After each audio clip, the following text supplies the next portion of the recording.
Let's just come now from the mental process of the day and all the information and all the love that streams out from this stage and from Mr. Lee Carroll and his inspirations and his guide. And bring yourself into your own center, whatever that is for you. So start with a breath. And with the gratitude of what a beautiful day you've had together, this beautiful family that you all are. Each of you weaving your own particular thread into the tapestry of this day.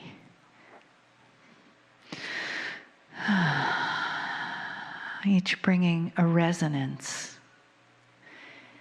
each bringing your soul signature, each of you bringing those pieces and parts of yourself that contribute to the delicious soup of humanity that we are here today.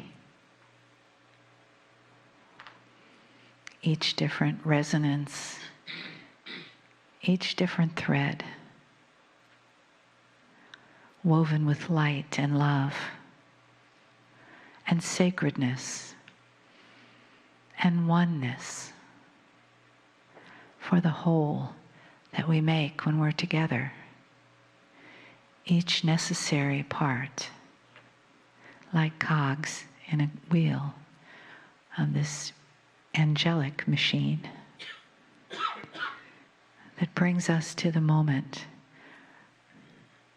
where we open ourselves, where we gratefully receive the wisdom and the honor that Kryon presents to all humanity, to those in this room, to those listening. The oneness and the love that we are.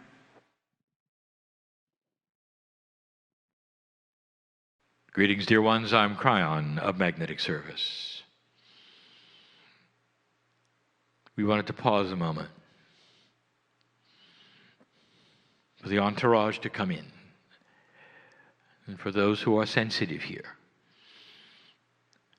to feel it. It is so difficult to give information that is beyond what you expect. And even after it is given, it's unknown whether it sticks. Some information is advanced.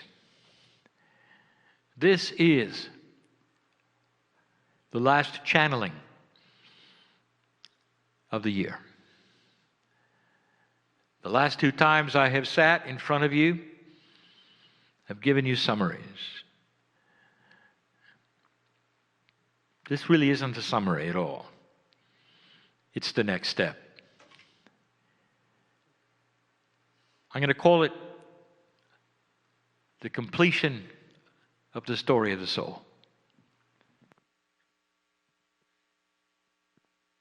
It really begins to explain something that is unexplainable. But we have to tie it together. And I wanted to do it this year. The next 3 years we have described to you as the years of completion. 3 years, a catalytic number in numerological terms to describe a 9. 2, 3, 4 represents the 2nd, 3rd, and 4th year of this new energy. 2015, 2016, 2017, added together, all of those numbers create a 9 as well. Something will be completed in those next 3 years that is esoteric, and I'm going to start the process tonight by letting you in on a little bit of information a little more advanced than I have before. Dear ones, this is difficult. The difficulty is mostly with my partner. He's a translator. As many years as he has been doing this, if I give him information that is beyond his comprehension, he is not able to translate it. His comprehension is much like yours. And so we fall back on metaphors. We fall back on the things that we know are within the comprehension of him. And the rest, the entourage paints for you in the room. The third language must play a big part of this. The third language represents an intuitive language that is literally being broadcast with my voice to anyone who wishes to listen. Loving, informative, benevolent information that goes beyond the spoken word, available to listeners as long as there are listeners. I want to start with an example of what we're trying to do. I want to tell you about the soul.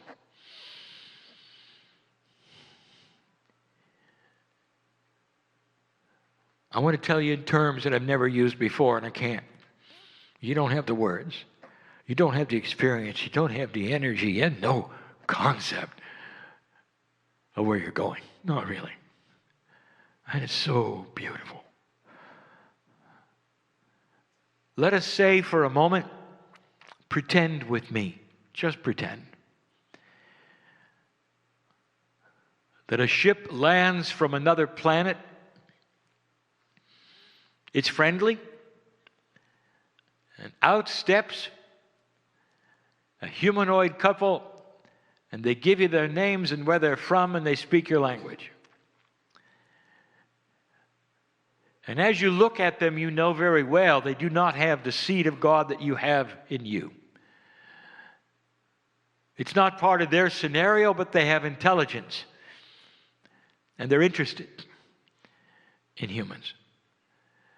Let us say and pretend for a moment they are safe. They are on an exploration mission, and you are the only human that is able to talk to them.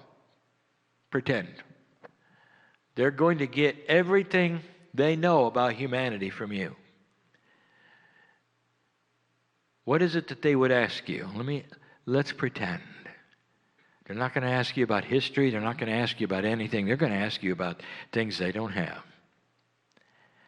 And they're going to look at you and they're going to say, as long as we've been looking at you and watching humanity, there's one thing we have not understood.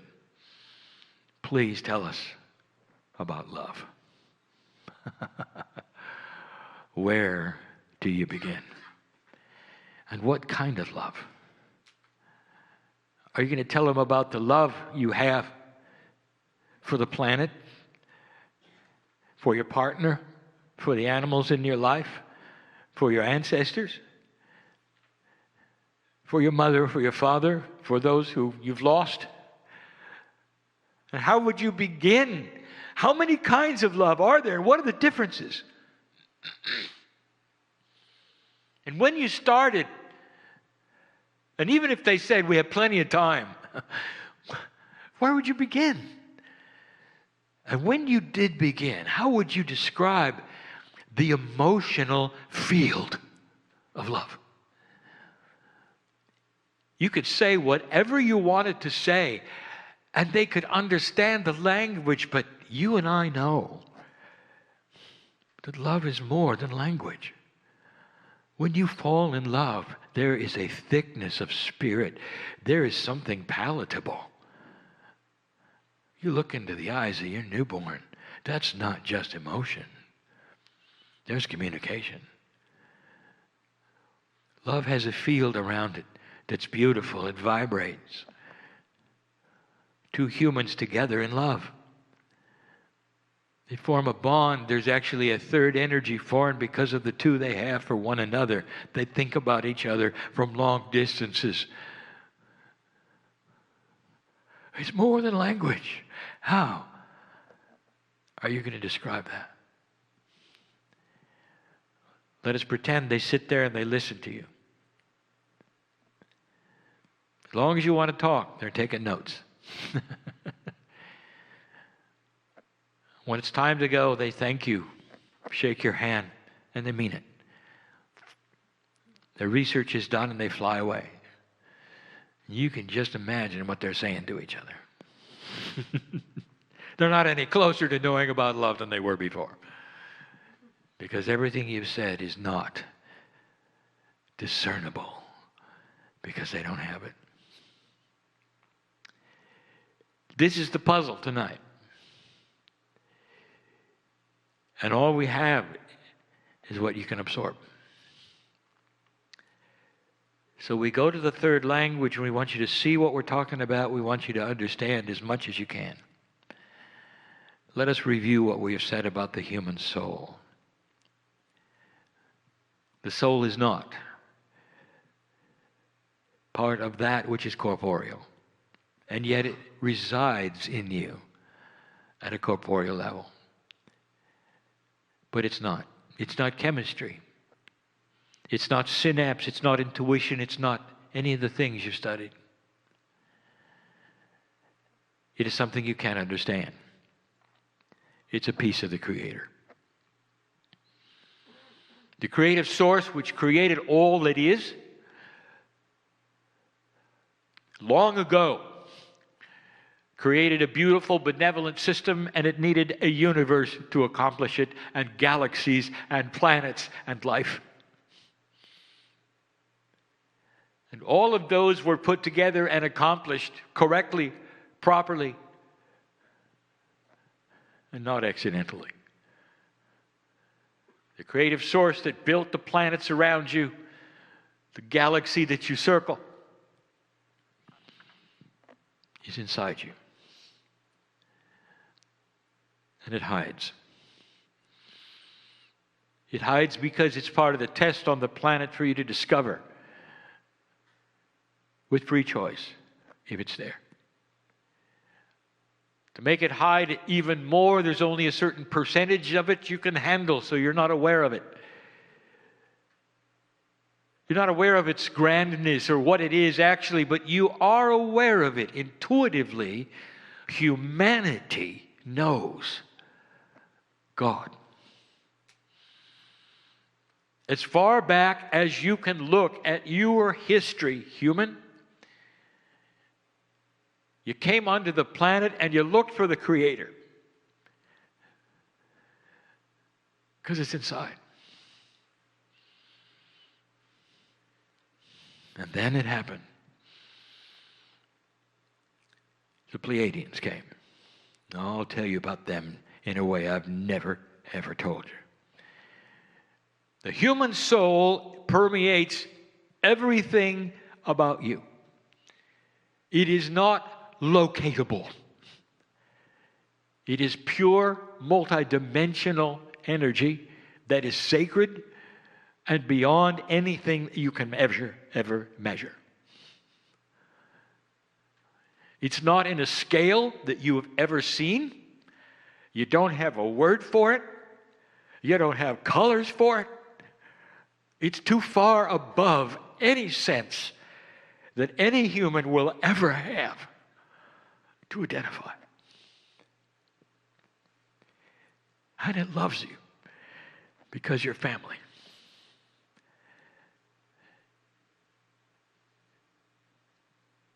Closest thing is love. And that's what you feel. You can't explain that. You can't explain your soul. You can't explain the Creator. But you know it's there. It has no gender. It's generic and beautiful and filled with splendor. And it's inside everyone. Dear one, it's inside me. I am not a human. It's inside me. I speak to you from a position of honor and gratitude. I've never been a human. I can't believe what you go through. Astonishing to me that you would have signed up for this. And the soul is right there. Is the soul part of your DNA? Yes, of course. I've identified the layers it resides in. But that's not all. It's in every chemical in your body. It resides in the energy of your consciousness in ways you don't know. It's accessible in ways you don't know.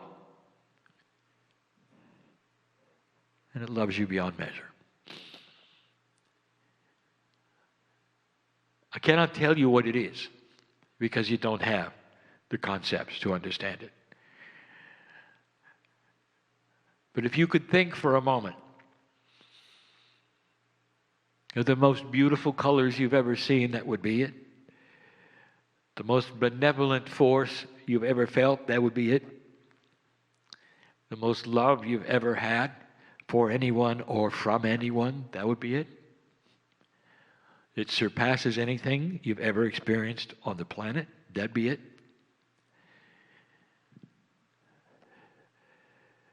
And the Pleiadians gave it to you a long time ago.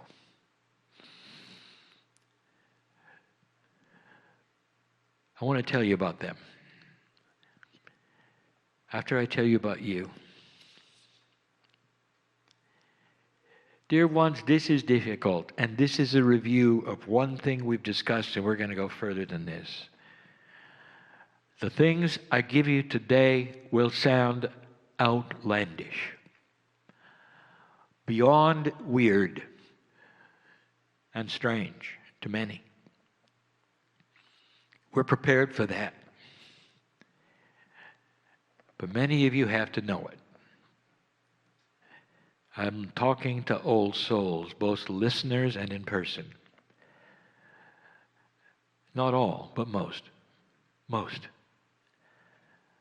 I want to tell you who you are. If I haven't given you this information before in this way, you need to hear it now. When humanity was ready to be seeded by the Pleiadians, you simply were part of the animals on the planet, designed to be at the evolutionary stage you were. You were way beyond that with cavemen. You were ready. You look like you do now. You act like you do now. And you were ready. And it wasn't that long ago. You want to paint the picture of 200,000 years? And 100,000 of them were just getting it so you only had one kind of human instead of 14 or 15, like all the other animals. Now here's the question. When it was time to build Lemuria, and the seeding took place as it did, who do you think was here to receive the seeds? Just regular humans that have come up through the evolutionary process? Just another animal? And the answer is no. It was you. And you came from the Pleiades. I want to tell you something. When it comes to reincarnation, it's not limited to this planet. You were aware of that, were you not? You have to come from somewhere. When you have an exponential growth of humanity, where do you think the pool comes from? Other places. Life does not then emerge from nowhere. What if I told you there's a set amount of entities and soul groups that incarnate? And it's been happening for millions of years, other places, long before 200,000 years ago. You came from the Pleiadians. You agreed to drop that which you had evolved to, come back into a form that was basic, and receive the seeds because you had to be of a certain kind of chemical readiness, soul remembrance, all the things you've never heard had to be correct for the seeds to take. For the meld of the DNA, the chromosomes to move around, for you to become who you are. This is the creation story. So let's put it in simple terms. Adam and Eve were special. They were you, having come fresh from another place, ready to receive the knowledge of light and dark. It wasn't random. That's who you were. You're not just old souls. You're very special old souls. You've come from the Pleiades. It's a system you wouldn't believe. You came from everything to almost nothing, and you did it because you saw the potential of today. How many lifetimes have you lived the last couple 100,000 years? Huh? What have you been through to get to today? Well, I want to tell you where it's going and the potential of where it can go. And I want to paint some time frames for you, and I don't want to scare you with how long it's going to be. But I want to show you the potentials of what you can be. And this is where it gets odd. When I say Pleiadian, who do you think about? What do you picture? Humanoid forms that are perhaps taller and very wise, that will come here, not necessarily in vehicles, but they come here, that would come here instantly. What might that tell you about what they've got and you don't? So now I want to paint a picture. Pleiadians, the 7 sisters, made up of 9 sons. 3 habitable planets, all habitable by Pleiadians, eventually, had been a society of enlightened humanoids for 2 million years. You got 200,000. 100 of it really counts toward Lemuria. 50,000 really is where it began. Really. Almost all the rest of it was just getting ready. And I just told you that the Pleiadians have been at it for 2 million years. You're looking at a society that is 8 times longer than you. 8 times. They went through what you did almost to the T. They grew up and matured just the way you did. They had a time frame for them too. They went into graduate status like you are now, and everything changed for them. 2 million years. A portion of that, about 10,000, were spent killing each other. Sound familiar? Killing each other. They were in the playground of maturity, casting stones, calling names without any maturity, in the dark. The same issues you had, they had.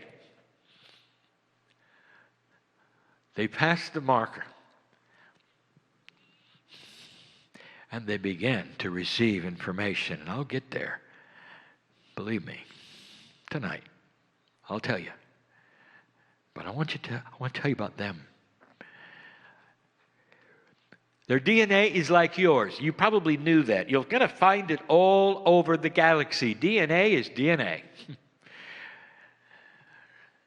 And the principles which created it here have created it everywhere. It is the building block of life, period. And you're going to see it someday, when you find life in other places in this solar system, it's going to have DNA. You're going to start understanding it's natural occurring life process everywhere. 2 million years. Their DNA started to become more viable, like yours. 44, 54, 55, 66, 77, 88. Let me tell you what happens at 88.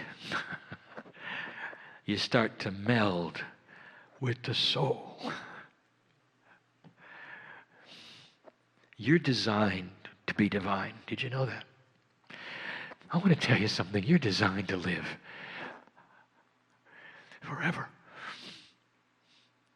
Renewable. Every cell keeps going and going, especially the divine in you.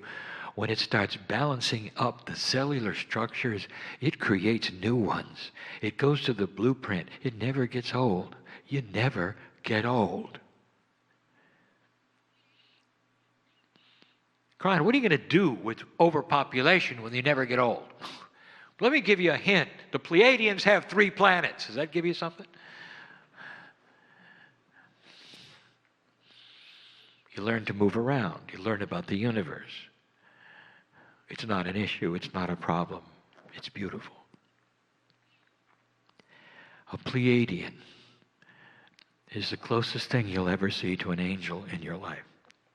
They're working at 88%. They have control over physics. They're entangled with anything they want to be. The human soul is divine physics at its maximum. Control over everything. The Creator is in the soul. The Creator is the master physicist of the universe. If you are at 88% of that, you got control over everything. That's the seed that you have inside. What is their society like, you might ask?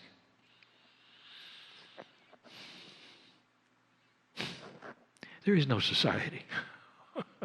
They're way past that. There is only the togetherness of love.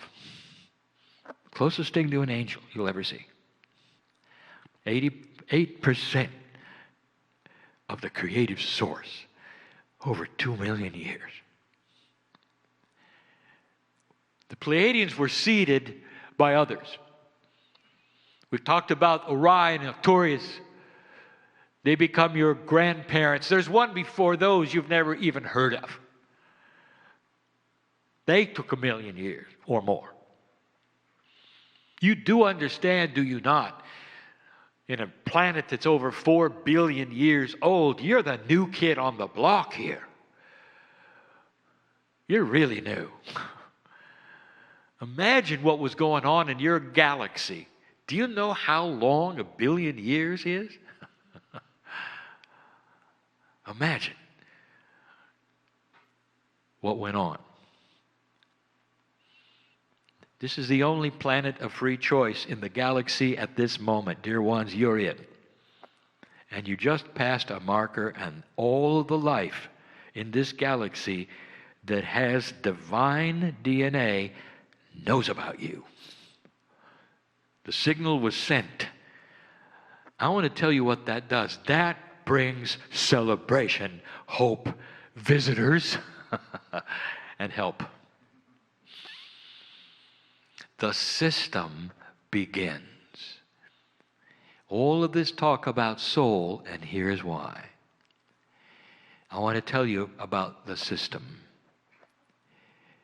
My partner has spent the day talking to you about evolution. Spiritual evolution within the cellular structure of your body creates a symbiotic relationship with your DNA, your Akash, intuition, all of these things, and he never really talked about the soul because we haven't given him this yet. The system of spiritual evolution comes through the soul, period. Doesn't come through the pineal. The pineal senses the higher self. Intuition senses the higher self, but the soul is the one who delivers the information. The soul is connected to the grids. Your human soul is the catalyst, and always was, for the graduation energy that you are now ready to receive. It does not come in through the human portion. It cannot. The time capsules that are opening, that the Pleiadians have armed, if I may use the word, armed, literally ready to go off in your direction to give you information, is going to go to the soul part of you. And the soul part of you is only engageable as you approach 44.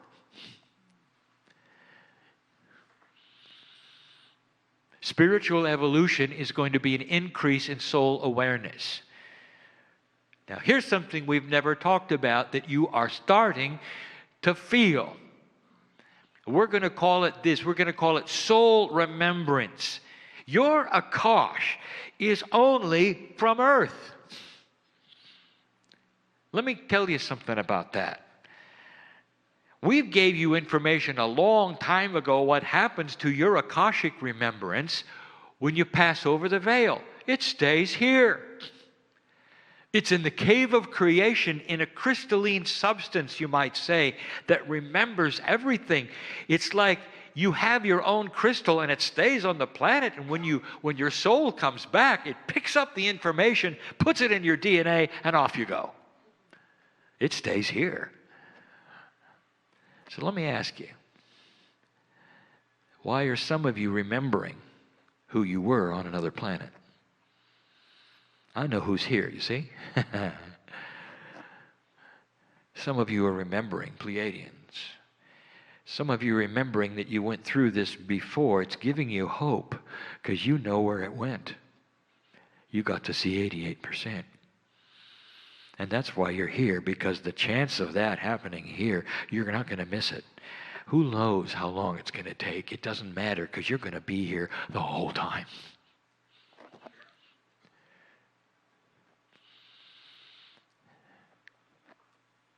%.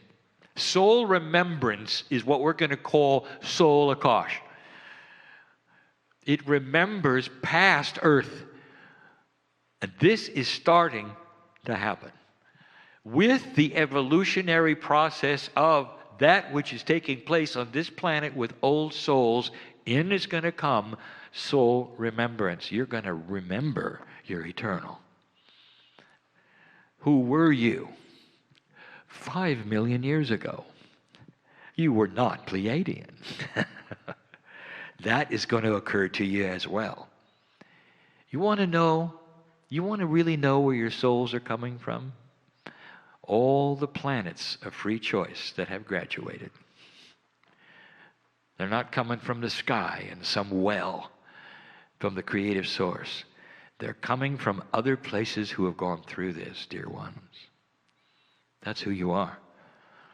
But the ones in the room and the ones listening, you wouldn't be here and you wouldn't be listening unless you had a certain attribute of soul remembrance that is already at work. Not what you've done on the planet, but what you did in the Pleiadians. In the Seven Sisters, you went through this. You graduated, and you spent a long time going that direction, closer and closer to the divine source. It's so attractive, dear ones, to come to a place where you're one with God. You've been there. You've done that. And you were the first on the planet to receive the seed. And now you awaken and you remember a little of what it was like, just a little. You struggle with the conflicts of being a human and also knowing where you can go and what you can do. Frustration. Sometimes chemical imbalance. In the last 2 years, many have died.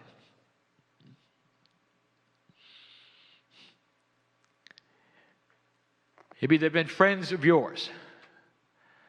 You weren't ready for it. Maybe they've been partners. I want to tell you something if you haven't heard it before. They're back. They can't stay away that long. They had to leave then in order to pave the way for your return, dear one, because of what happened in 2012. Scheduled to leave early to pave the way for you coming back. There is a system here which is beyond benevolence. There is a system here which reeks with the greatest love of the creative source you can imagine, dripping with it, waiting for you to become one with God. The room is filled with pictures of holy men and women, many of them on other continents, who have found the connection that brings them to a wholeness where they can keep themselves alive for a long time, be one with the planet, meld in consciousness with nature and all that is. In an older energy, this was always possible, but it took discipline and it changed their lives forever. Some of them could not eat the things they used to eat. Many of them became celibate. All of these things in order to create this precious energy that for a moment would give them the solace of feeling the Creator. And I want to tell you, dear ones, they were the forerunners for what's coming. This is your future.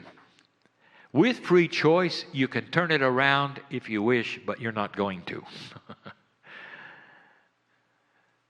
You can go slow if you wish, but you're not going to. And I know this because of what has happened in the past. You see, peace is addictive. Love is addictive.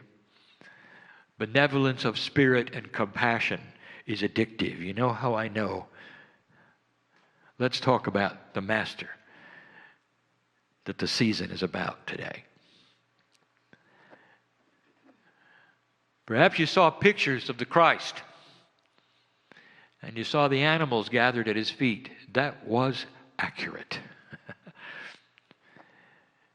The animals saw the 88 to 90% in him, and they were attracted to it. It's addictive, you see. People gathered from all over just to sit at his feet and watch him glow, because it was addictive. The entourage he had around himself was palatable. And you could feel it in the arms of God. And you sat in front of him and all was well with you for those moments. And if you spent a little too long, he might feed you while you were there. And all of that was real. It's a celebration, is it not, for an addictive energy of love, of compassion. And that is where you're going. But beyond that, as you increase the percentage of efficiency of your DNA, your soul brings in more of the creative energy from the source. That's the evolvement of a human spirit. Way beyond biology. Way beyond consciousness. You handshake with the source that created the universe. I complete this story of the soul. That's where it's headed. That's why we teach it. Now you know. You might want to review the words. How long will it take? Too long. This is just the beginning. You're in year 2, dear ones. In year 2. And there's such a celebration that you made it. You will start to see humans mature in spirit. We've said it over and over. The things that are so out of balance today in humanism will start to be balanced and mature. You'll see it everywhere. In every aspect you can think about, even politics. Balance, compassion, wisdom. You'll start to see it. When you come in next time, you're going to remember who you are. That's my promise. You're going to pick up where you left off. You will be a wise old child beyond any children you know today, old soul. And you're not going to make the mistakes you did this time around. None of them. It comes in with you more than a Kosh soul remembrance will keep you safe. And your children will carry what you carry. That's the way it's going to work. That's what's going to propel it forward. Past peace on earth to graduation into soul energy. Too esoteric for you? It's okay. I've got time. Check in with me in about 1,000,000 years. And so it is.